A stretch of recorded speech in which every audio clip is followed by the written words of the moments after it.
Last month, I told a British engineer that the jet engine was an American masterpiece. He blinked at me like I'd just claimed rain was invented in California. That's when it hit me. Americans don't lie. We just remodel history until it fits our flag. This isn't a story about mistakes, it's a love letter to confidence gone sideways. Because when Americans travel abroad, we don't bring humility. We bring Wi-Fi, optimism, and alternative facts. At a cozy pub in Brighton, I watched an American tourist tell a group of locals, Edison invented the light bulb. Changed the world. A British man sipping Guinness smiled politely. Actually, Joseph Swan, Newcastle, 1878. Edison just commercialized it.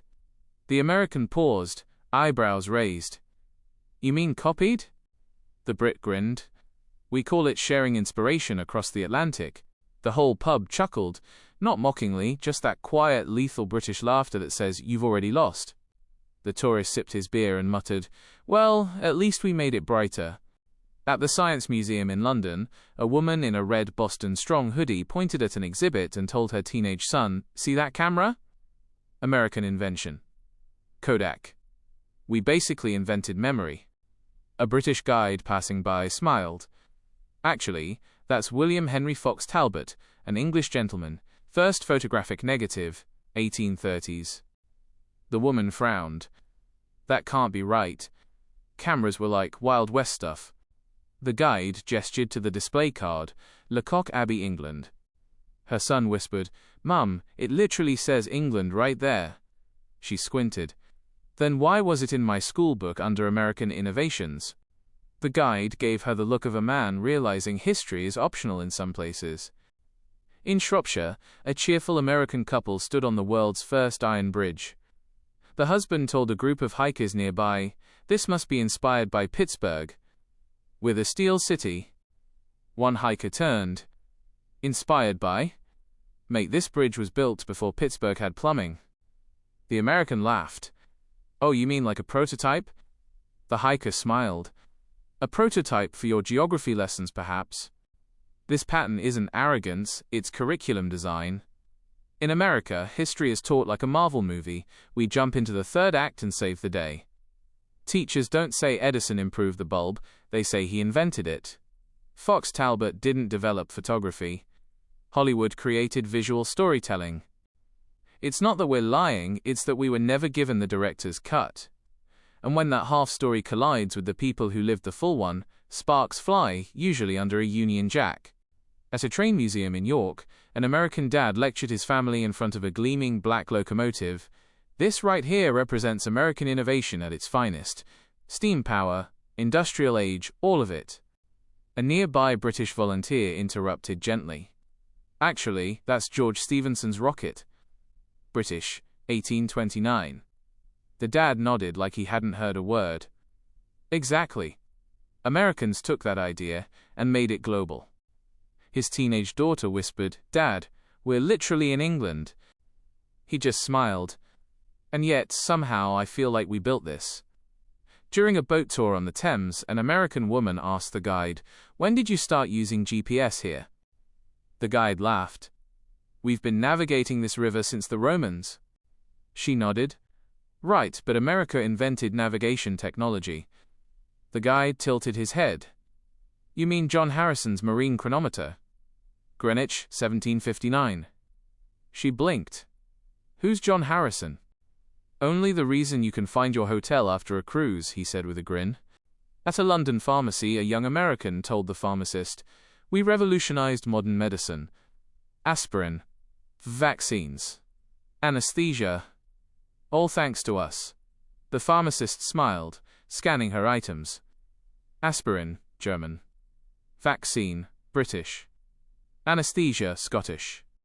The American froze mid-swipe. So, what did we invent? The pharmacist handed her the receipt. Confidence mostly. Every culture has a mental map of the world. For Americans, it looks like a solar system where everything orbits a single glowing planet, us. We don't see global influence as shared, we see it as imported. If it exists, we assume it passed through JFK first. So when we meet people who remind us the world was innovating long before we arrived, We don't just feel corrected, we feel dethroned. At an Edinburgh cafe, an American student told her British flatmate, Alexander Graham Bell was totally American. He invented the phone. Her flatmate raised an eyebrow. Born in Edinburgh. Worked in Boston later. The American frowned. Wait. Scotland counts? The flatmate laughed. We count everything. Including your mistakes. At a London dinner party, an American businessman claimed, coal mining technology? Perfected in Pennsylvania. A Welsh guest sipped wine. We were mining coal before America had states. The American shrugged. Yeah, but we scaled it. The guest smiled. We scaled it too. That's why our lungs are black. In a vintage shop in Bath, an American tourist admired a Remington typewriter. You Brits must love this old American beauty, she said. The shopkeeper smiled. Actually, the first practical typewriter was designed by a Brit. Henry Mill, 18th century. The woman squinted. You're kidding. No, madam, said the shopkeeper. We just didn't make TikToks about it. The British way of correcting Americans isn't confrontation, it's restraint. They let us talk ourselves into historical corners, then calmly point to a plaque that says otherwise. That silence isn't politeness, it's precision. They're not angry, they're collecting data, watching confidence outrun context. And maybe that's the real export from America, confidence as cultural currency. In the UK, facts hold power. In America, volume does. At a London networking event, a Silicon Valley entrepreneur raised his glass. Here's to American medicine. Penicillin saved millions of lives. A quiet British doctor smiled. Discovered by a Scotsman, 10 minutes from here. The American froze, laughed awkwardly, and added, Right, but we mass-produced it. The doctor nodded. And we'll mass-produce that correction too, if you like. By now, I realize this pattern isn't accidental. It's systemic. Americans declare ownership, get corrected, then retreat into patriotic confusion. But the more it happens, the more fascinating it becomes. These aren't just history errors, they're identity errors. We're not fighting for facts, we're fighting for the version of the world where we're always the hero. I once heard an American tourist in a London cafe say, You guys must have been amazed when Benjamin Franklin discovered electricity. A British man at the next table didn't look up. Discovered it? My dear, we were electrocuting frogs for science decades before Franklin flew his kite. The tourist chuckled. Sure, but Franklin made it famous. The Brit folded his paper neatly. So did Frankenstein, technically. The cafe went silent, except for the sound of dignity collapsing into tea. At a pub near Oxford, an American exchange student pointed at grand old buildings. Looks like early American design, colonial influence, right? A professor smiled faintly. Reverse that logic, son. The colonies copied this. The student hesitated. So you're saying we got our style from you? The professor sipped his ale. And our patience from God, apparently. Everyone laughed. Except the American who Googled, who invented architecture? In Edinburgh, a loud American tour guide pointed at a medieval clock. This is one of the oldest clocks in Europe, built during the Industrial Revolution. The local guide corrected gently. Sir, that was several centuries before the Industrial Revolution. The American blinked. Wait, they had time before the Industrial Revolution? The Scottish guide smiled. Aye, that's how they knew when it started. America's greatest export isn't music, movies, or fast food, it's ownership. We don't inherit culture, we acquire it like a franchise. Borrowed becomes invented, adapted becomes revolutionized. It's not malicious, it's marketing. When your national identity is built on reinvention, history becomes less about truth and more about branding.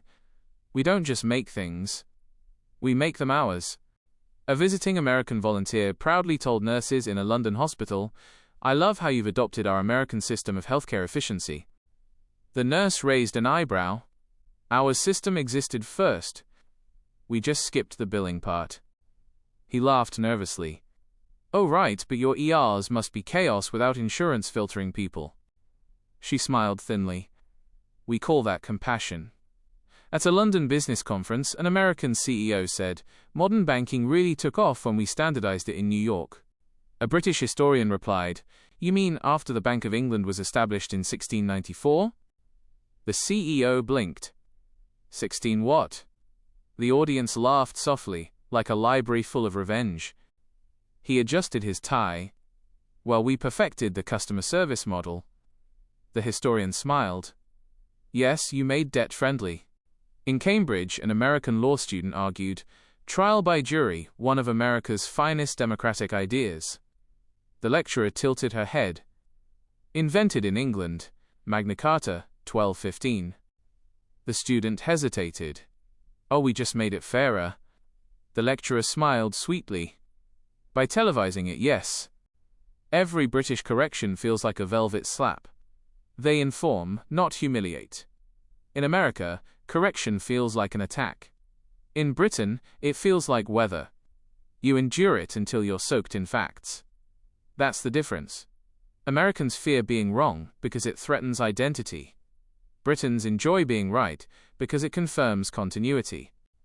Inside the British Library, an American tourist said, this place is incredible. Did you get the idea from the Library of Congress? The librarian blinked.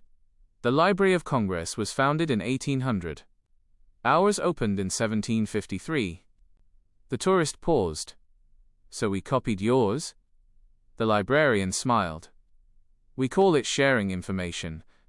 You call it streaming rights. At a cafe in Bristol, a man in a Yankees cap said, Starbucks really taught the world coffee culture. The barista froze mid-pour.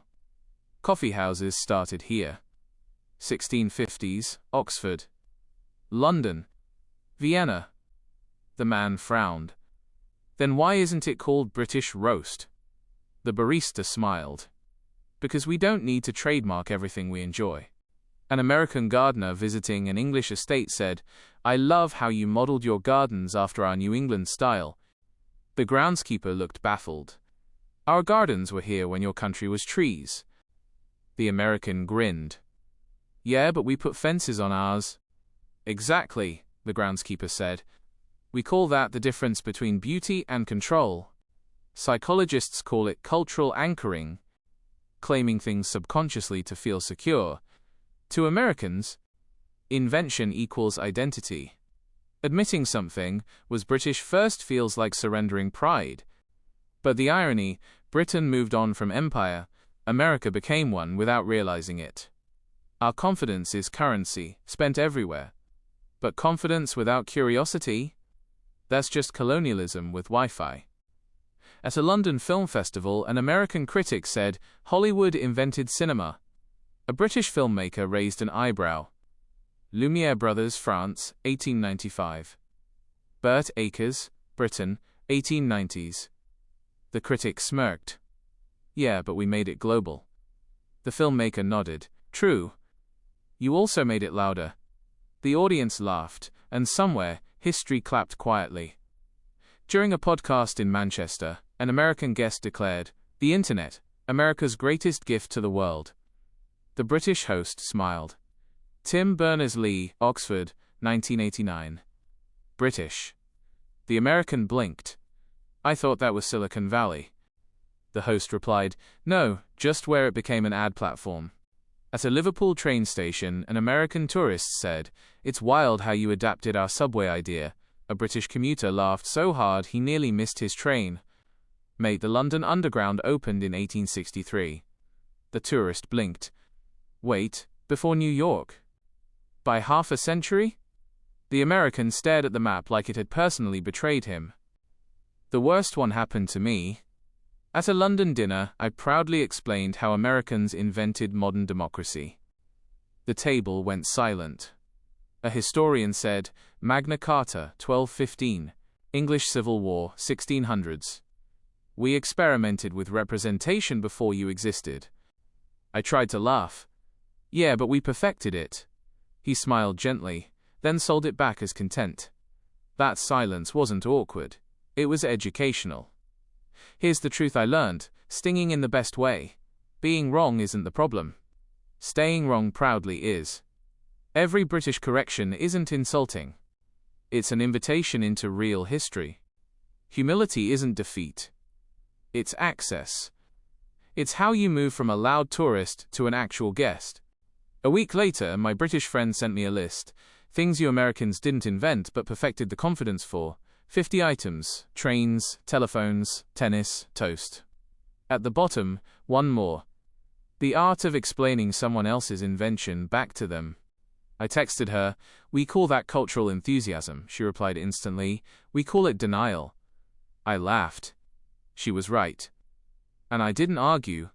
So next time you hear an American claim we invented everything, remember, it's not arrogance.